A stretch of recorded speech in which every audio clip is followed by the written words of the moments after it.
Hello and welcome to WION Live Broadcast. I'm Ollie Barrett in London and these are the headlines.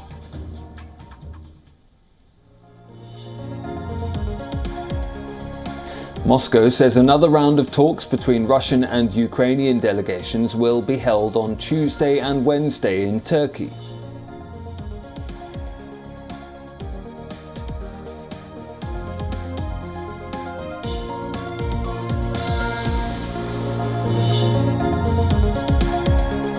The mayor of Mariupol says over 150,000 civilians are still trapped and must be evacuated from the encircled Ukrainian city to allow them to escape a humanitarian catastrophe.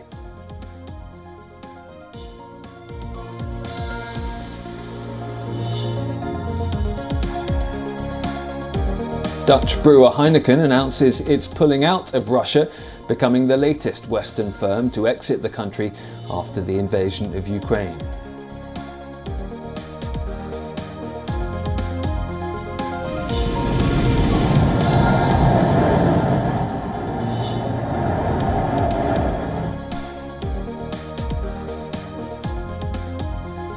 The Salvadorian president imposes a maximum emergency in all prisons where gang members he blames for a recent wave of violence are serving sentences.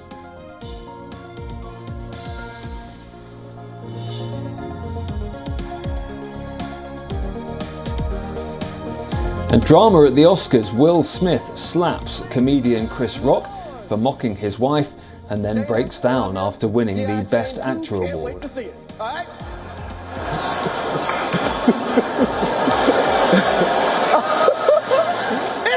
That was a nice one. Okay. I'm out here. Richard. Oh, wow. Wow. Will Smith just smacked the shit out of him.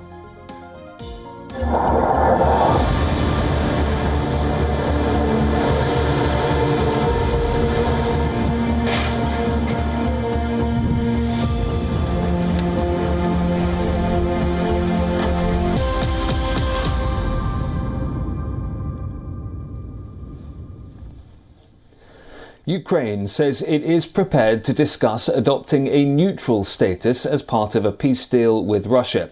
President Zelensky made the suggestion while addressing independent Russian news media. He said Ukraine would need security guarantees if neutrality and non-nuclear status were to be agreed. Гарантии безопасности и нейтралитет, безъядерный статус нашего государства, мы готовы на него идти. Это самый главный пункт. Это был первый принципиальный пункт для Российской Федерации, насколько я помню. И насколько мне помнится, что они из-за этого начали войну. Поэтому этот пункт гарантии безопасности для Украины, а так как они говорят, это и для них, он понятен мне, его обсуждают, он глубоко проработан. Но меня там интересует, чтобы это не были, знаете, как еще одна бумажка а-ля Будапештский меморандум и так далее. Поэтому нас интересует, чтобы эта бумага превратилась в серьезный договор. Earlier this month, the Kremlin said that Sweden and Austria offered models of neutrality that Ukraine could adopt. Ukraine at the time rejected that proposal, saying that only Kiev could design a system that would be acceptable to Ukrainians. Under international law, neutrality means the obligation of a state not to interfere in military conflicts of third states. At the start of the crisis, Vladimir Putin demanded that NATO guarantee there would be no membership for Ukraine. While Ukraine is no longer insisting on moving rapidly to NATO membership, Zelensky has refused to discuss a Russian demand for the demilitarization of the country. After more than 4 weeks of conflict, Russia has failed to seize any major Ukrainian city. Its original hopes of sweeping across Ukraine, undeterred, appear to be fading. Several previous rounds of peace talks have failed to halt the fighting. Fundamental disagreements remain about Kiev's alignment with the West and Russia's occupation of Ukrainian territory.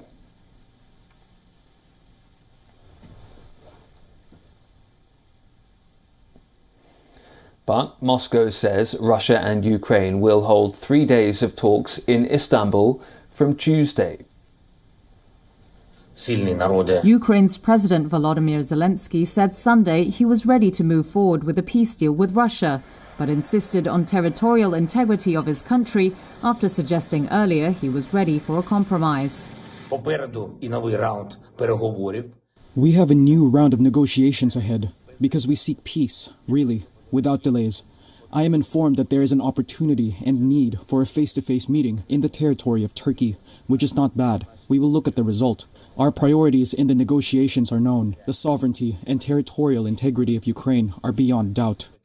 Zelensky's remarks to Ukrainians came ahead of peace talks with Russia to be held in person in Turkey from Monday to Wednesday. Earlier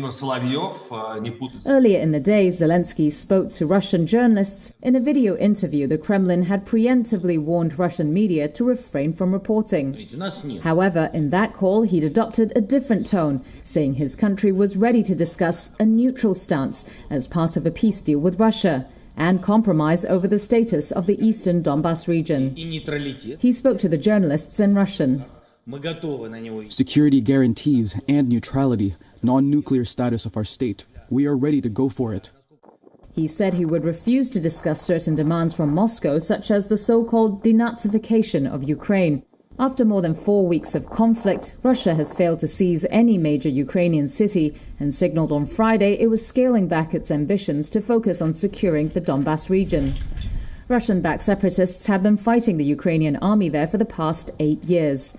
Moscow says the goals for what Putin calls a special military operation include demilitarizing and denazifying its neighbor. Ukraine and its Western allies call this a pretext for unprovoked invasion. Well, on the ground, Russia has intensified military assaults on Ukrainian cities. The Kremlin has claimed responsibility for the destruction of a fuel base near the western city of Lviv, which is a major transit point for Ukrainians fleeing the country. At least 5 people were wounded in 2 rounds of airstrikes in Lviv. According to Lviv's mayor, the fuel storage facility caught fire after the first strikes, while the second round inflicted considerable damage to a defence facility in a residential area. –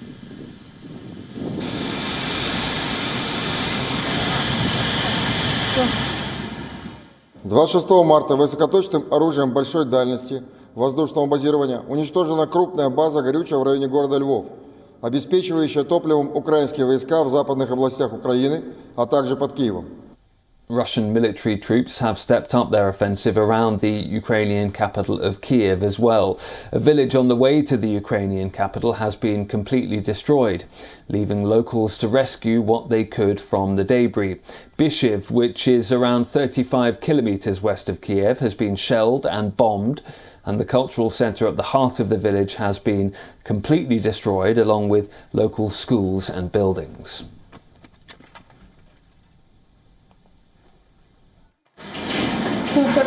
I'd like for all this to be sorted, for there to just be peace, for there to be friendship.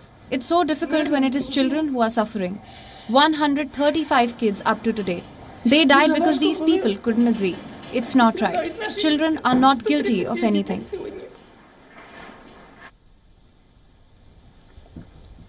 Ukrainian authorities say they have successfully thwarted the Russian troops' plan to encircle the capital. Meanwhile, members of a Ukrainian specialist explosives unit have surveyed fields surrounding the city of Mykolaiv to check for active mines in that region. The city was recently targeted by Russian troops. Находили, конечно, мы с начала боевых действий по городу непосредственно каждый день выезжаем и находим приличное количество кассетных боевых элементов, артиллерийских снарядов. Эти все боеприпасы в дальнейшем будут уничтожены контролируемым подрывом.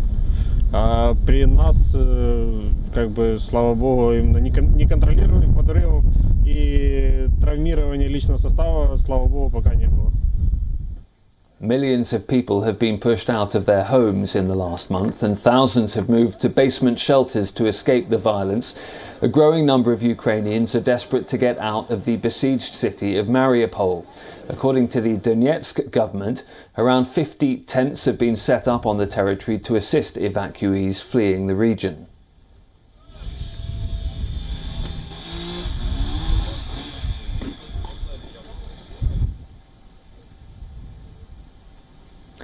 Kyiv is pleading with the West for more arms and ammunition. Ukraine is asking the US for 500 Stinger missiles per day and sufficient numbers of armoured vehicles. Україна не може збивати російські ракети з дробовиків, з кулеметів, яких забагато у поставках. А деблокувати Маріуполь неможливо без достатньої кількості танків, іншої бронетехніки та обов'язково, ще раз, літаків. It says it needs modern jets to take on the Russian Air Force as well. A Ukrainian Air Force spokesman says allies don't need to fight for Ukraine, they just need to provide military backing.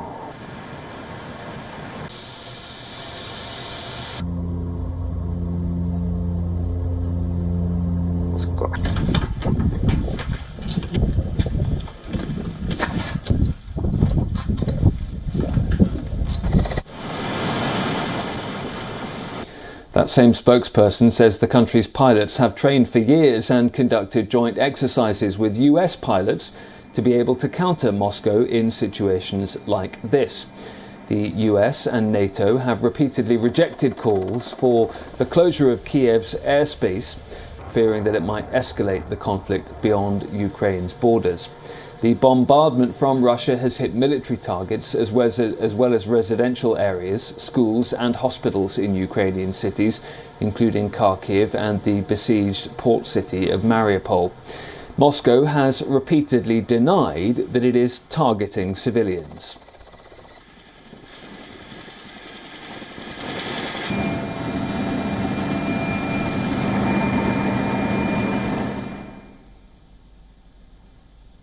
The Kremlin has confirmed Roman Abramovich's role in peace talks between Russia and Ukraine. Kremlin spokesperson Dmitry Peskov said in a statement that the sanctioned billionaire took part in the initial stages of talks. This comes after Ukrainian President Volodymyr Zelensky reportedly asked the United States to wait when it comes to sanctioning the oligarch, as Ukraine saw him as a possible mediator with Russia. The EU and UK both went forward with their sanctions against Roman Abramovich, but the US has so far refrained from following suit. His assets, including Chelsea Football Club, have been frozen. The 55-year-old, who also has Israeli citizenship, is a powerful businessman, and Forbes has put his net worth at $13.3 billion.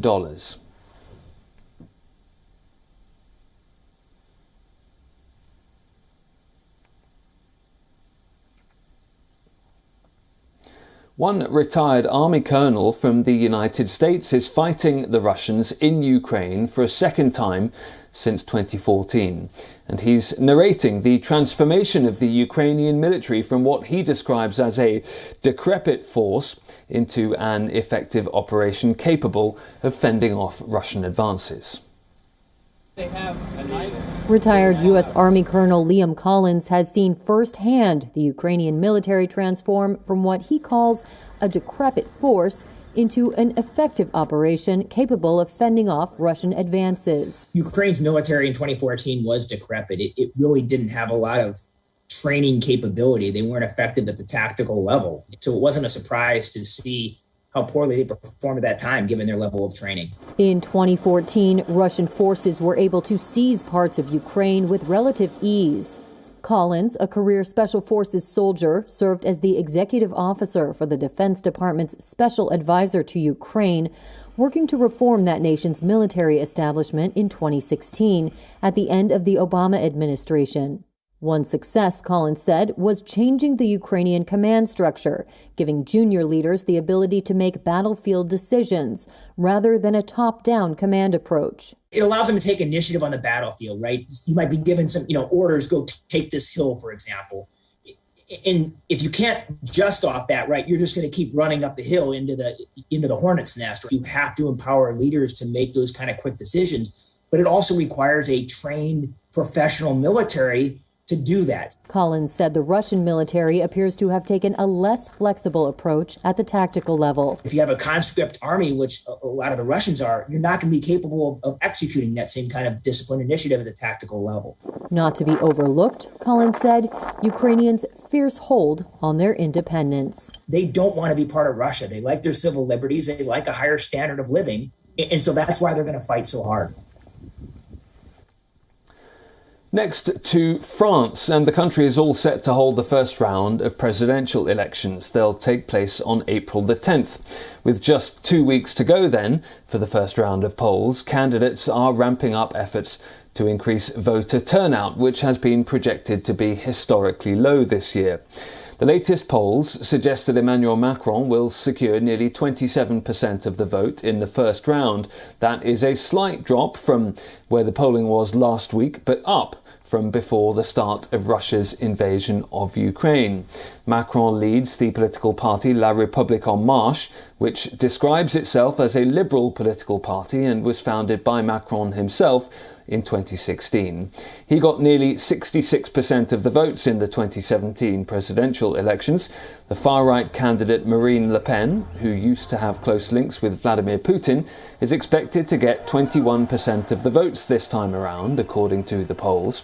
This would lead to a Macron-Le Pen second-round runoff, a repeat of that 2017 presidential election.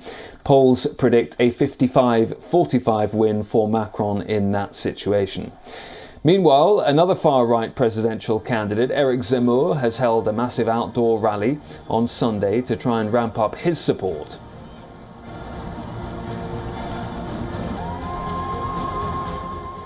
Aujourd'hui, au Trocadéro, je suis venu vous livrer un secret. Nous sommes les seuls à être de droite dans cette campagne. Nous sommes les seuls héritiers d'une droite qui aime la France, le peuple, le travail, l'ordre et l'identité. With his main far-right competitor Le Pen gaining in the polls as his own numbers have declined, Zemmour said that the election will be full of surprises and the results will go his way. He's projected to get 10% of votes as things stand.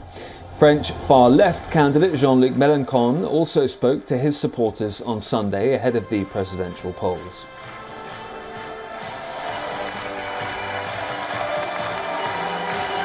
Ah, je ne confonds pas M. Macron et Mme Le Pen. C'est pas ça que je suis en train de vous dire. Mais je sais aussi qu'il y a une différence. M. Macron, c'est le programme économique de Mme Le Pen plus le mépris de classe. Mme Le Pen, c'est le programme économique de M. Macron plus le mépris de race. The cost of living and social protections and the ongoing Ukraine war are some of the key issues concerning voters in France this year.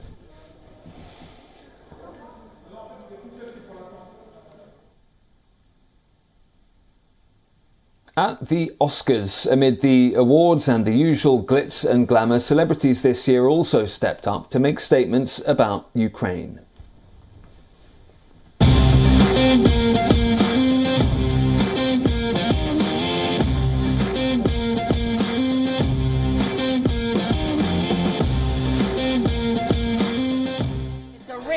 But it's also a ribbon. It's a ribbon ring. I invented it.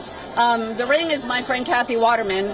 The ribbon is about the refugee crisis. It's an incredibly important moment given what's happening in Ukraine. The displacement of human beings in the world, the exodus of human beings is a crucial story for our time right now. It's been happening throughout history. Right now it's a crucial time. And it's supporting films that talk about it. I think for our movie, I think it's important to, being a refugee, there are 3 million refugees now in Ukraine. it's something it's not your identity. It's just something you are for a brief period of time. And so flee is about home, it's about hope. Supporting all Ukrainian refugees and all refugees and animals. There's a lot of displaced animals too. So I'm an animal activist, so I'm going to always go there. Cinema is back, cinema is alive, and we're going to go on telling stories that will include difficult situations like Ukraine. It's really, really strange to be here in this tuxedos knowing what's going on in Ukraine. It's a real cognitive dissonance, and it's going to be interesting to see how they manage to balance it. But I think for everyone, it's not an easy time trying to absorb what's happening in that part of the world while still celebrating the achievements of everyone who's made this movie. There's a genocide going on in the Ukraine, and women are losing all of their rights. Recent global events have left many of us feeling gutted.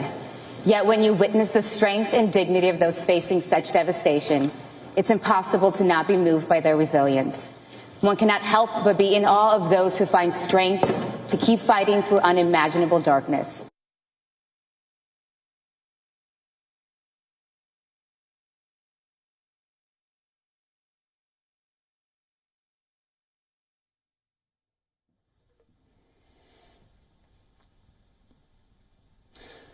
Also at the Oscars, we'll stay there for the time being. After the last smaller than usual affair last year, this year was back to normal in a sense for Hollywood, with the stars and A-listers making a fully fledged return to Hollywood's biggest night. The Dolby Theatre's red carpet saw splashes of gold and lots of pastel colours as well.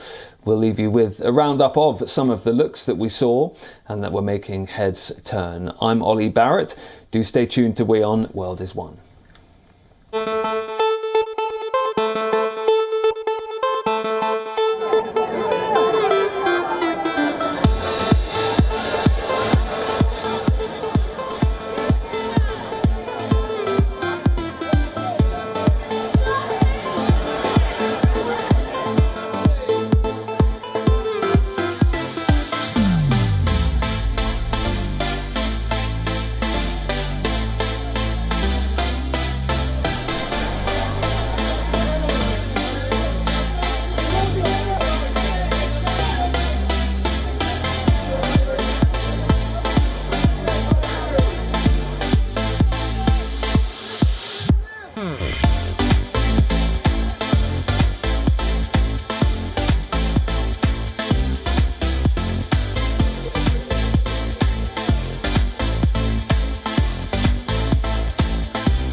I want you to tell